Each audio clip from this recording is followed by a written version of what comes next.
Assalamualaikum warahmatullahi wabarakatuh. Selamat siang. Sebelumnya izinkan kami untuk memperkenalkan diri. Di sini dari kelompok 5. Nama saya Rafinia Ringkasi Ivani, dan ada rekan saya Najma Sukandi dan Fabio Castellini. Di sini kami akan mempresentasikan mengenai analisis proses reservasi hotel. Adapun daftar pembahasan yang akan kita presentasikan pada hari ini, yaitu yang pertama ada pendahuluan, yang kedua ada business process analysis, yang ketiga ada data preparation dan struktur query language, yang keempat ada Python programming, dan yang kelima ada kesimpulan dan saran. Untuk bab satu pendahuluan akan disampaikan oleh rekan saya. Oke, di bab 1 ini ada pendahuluan. Di era digital, industri perhotelan Indonesia berperan penting untuk meningkatkan pengalaman wisatawan dan mendukung perekonomian. Proses reservasi kamar adalah elemen utama untuk memastikan kenyamanan tamu dan efisiensi sumber daya hotel. Namun, tantangan seperti tingginya angka pembatalan dan kesulitan memenuhi permintaan khusus sering muncul dalam proses ini. Analisis ini bertujuan untuk mengidentifikasi hambatan dalam reservasi serta memberikan rekomendasi berbasis data yang dapat meningkatkan kepuasan tamu dan efisiensi operasional, sekaligus memperkuat daya saing hotel di pasar domestik dan internasional. Bab 2 ada bisnis proses analisis.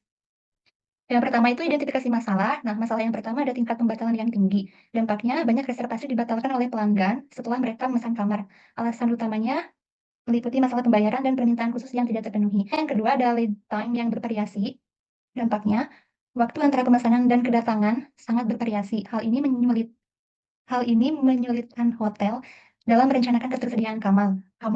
Lead time yang pendek dapat menyebabkan overbooking, sementara lead time yang panjang meningkatkan risiko pembatalan.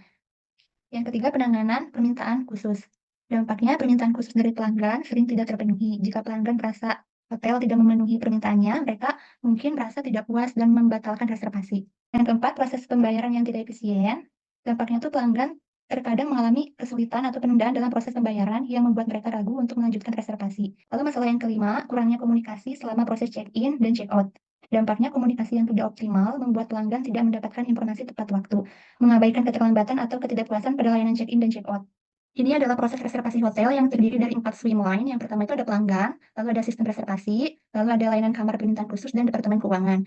Dimulai dari pelanggan melakukan reservasi, kemudian diterima oleh sistem reservasi. Sistem reservasi memproses permintaan reservasi, lalu verifikasi reservasi yang akan disimpan di database reservasi, kemudian menginformasikan tipe kamar. Kemudian pelanggan menerima informasi tipe kamar, mereka memilih tipe kamar, sistem reservasi mengecek ketersediaan kamar. Nah, informasi tipe kamar dan cek ketersediaan kamar itu akan disimpan di database kamar, kemudian sistem reservasi akan memberikan informasi ketersediaan kamar yang akan diterima oleh pelanggan. Pelanggan menerima informasi ketersediaan kamar.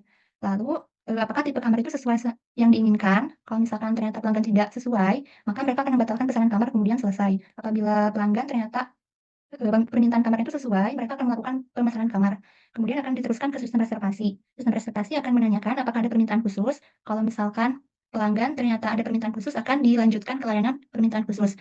Nah, di sini akan ada proses permintaan khusus yang akan disimpan di database layanan kamar. Kemudian, setelah memproses permintaan khusus, apakah permintaan khususnya itu terpenuhi atau tidak. Kalau misalkan tidak, selesai. Kalau misalkan iya, maka lanjut ke pembayaran. Nah, di permintaan khusus tadi itu, kalau misalkan dia tidak, juga lanjut ke proses pembayaran. Kemudian akan dilanjutkan ke menyiapkan pembayaran yang akan dikirimkan ke Departemen Keuangan. Departemen Keuangan akan memproses pembayaran dan disimpan di database. Kemudian setelah memproses, Departemen Keuangan akan cek status pembayaran. Kemudian, apakah pembayaran itu berhasil? Kalau misalkan tidak berhasil, Departemen Keuangan akan mengirim tawaran metode pembayaran alternatif. Kalau misalkan berhasil, akan konfirmasi reservasi dan siapkan check-in. Nah, lalu sistem reservasi akan menyiapkan proses check-in yang akan diterima oleh pelanggan. Pelanggan akan melakukan check-in hotel, kemudian akan melakukan check-out hotel, kemudian akan dilanjutkan ke sistem reservasi, menyelesaikan reservasi, kemudian selesai. Baik, untuk selanjutnya mengenai bab 3 yaitu data preparation and SQL. Jadi untuk data preparation di sini ada tahapan 6. Yang pertama itu ada memuat dataset. Di sini Library Pandas digunakan untuk mengimport dataset dari Google Drive. Lalu yang kedua ada menghilangkan kolom-kolom yang tidak diperlukan karena kolom company dan name sama dengan 0 dianggap tidak berisi informasi penting. Kolom-kolom tersebut lalu dihilangkan. Untuk yang ketiga adalah mengatasi nilai-nilai yang hilang. Di sini nilai unknown dimasukkan ke dalam kolom country. Lalu untuk ketentuan nilai deposit dan status pembatalan digunakan untuk mengubah kolom ADR. Lalu untuk median dimasukkan di kolom lead time. Jika perlu, nilai 0 atau modus dimasukkan ke kolom adults, children, stays in weekend nights, dan total of special request. Lalu yang keempat ada mengenai noise data. Di sini untuk kolom ADR, adult, children, dan babies dicantumkan sebagai kolom yang memiliki data yang dianggap noise. Untuk menangani nilai yang tidak logis seperti ADR, negatif atau banyak tamu dewasa dan anak-anak, kolom-kolom tersebut diubah ke nilai-nilai yang lebih sesuai. Lalu yang kelima ada menganalisis outliers. Di sini merupakan metode EQR digunakan untuk menemukan outlier di kolom lead time dan ADR. Yang keenam ada variasi tipe data. Di sini kolom tanggal diubah ke dalam tipe date time, sedangkan kolom yang seharusnya bertipe integer dimodifikasi. Lalu untuk data extraction di sini menggunakan query SQL. Yang pertama ada satu tingkat pembatalan reservasi berdasarkan jenis hotel dan tahun. Di sini untuk tingkat pembatalan reservasi dihitung dalam analisis ini berdasarkan tahun kedatangan, arrival date year, dan jenis hotel. Untuk city hotel di sini cancellation rate-nya di sini mengalami penurunan pada tahun 2016-2017. Dan untuk resort hotelnya di sini mengalami kenaikan di tahun 2016 dan 2017. Lalu yang kedua ada rata-rata waktu tunggu sebelum check-in berdasarkan jumlah permintaan khusus. Hasilnya memberikan perkiraan waktu tunggu rata-rata untuk reservasi dengan waktu tunggu yang lebih lama. Namun, hanya reservasi dengan waktu tunggu yang di atas rata-rata yang disertakan dalam perhitungan ini.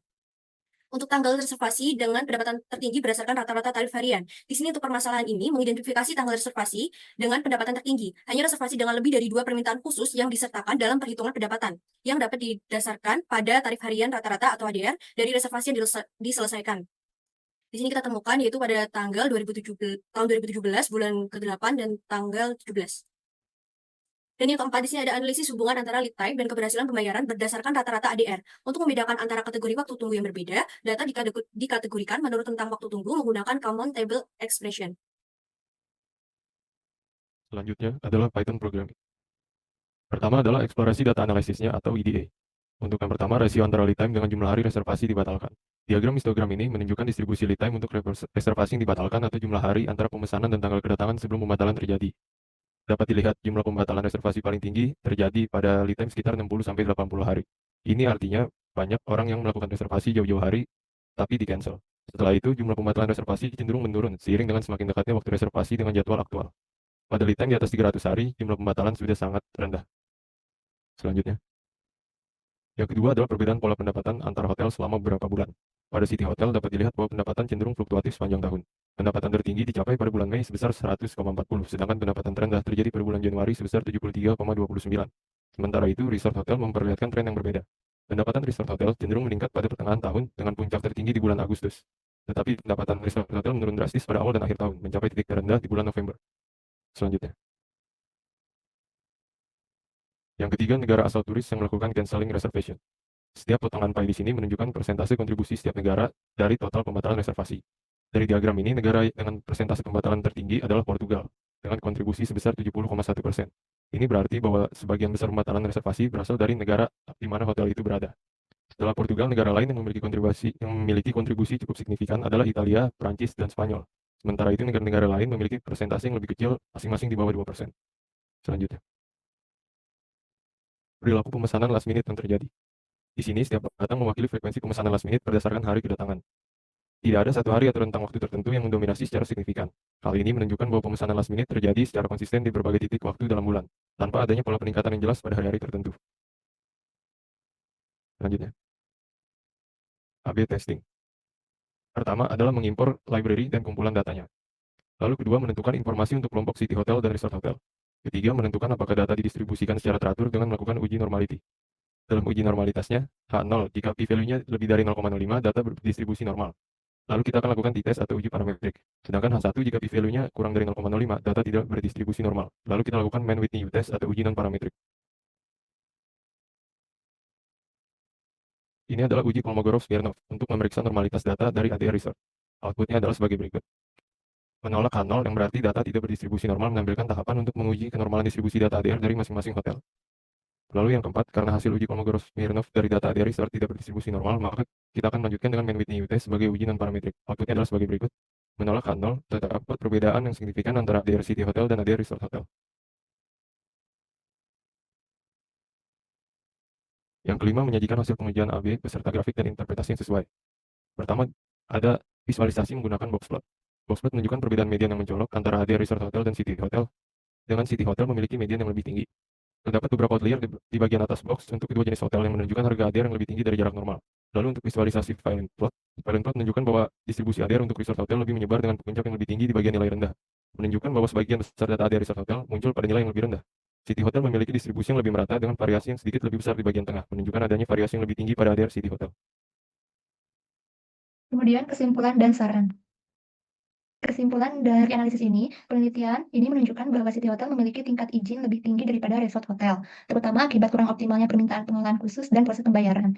Pemesanan last minute cenderung berakhir pada pembatalan lebih sedikit, sedangkan pelanggan dengan permintaan khusus cenderung memesan lebih dekat ke tanggal kedatangan. Pendapatan resort hotel lebih tinggi pada pertengahan tahun, sedangkan City Hotel stabil sepanjang tahun. Lalu sarannya, hotel disarankan untuk memperbaiki sistem pembayaran dan mempertimbangkan kebijakan deposit guna mengurangi pembatalan. Penanganan permintaan khusus perlu ditingkatkan melalui pelatihan staf dan sistem pencatatan yang baik. Selain itu, strategi promosi untuk pemesanan last minute dan early bird dapat membantu mengurangi risiko pembatalan. Serta analisis predictive lead time akan mendukung pengelolaan kamar lebih efektif. Sekian yang dapat kami sampaikan pada presentasi kali ini. Terima kasih. Wassalamualaikum warahmatullahi wabarakatuh.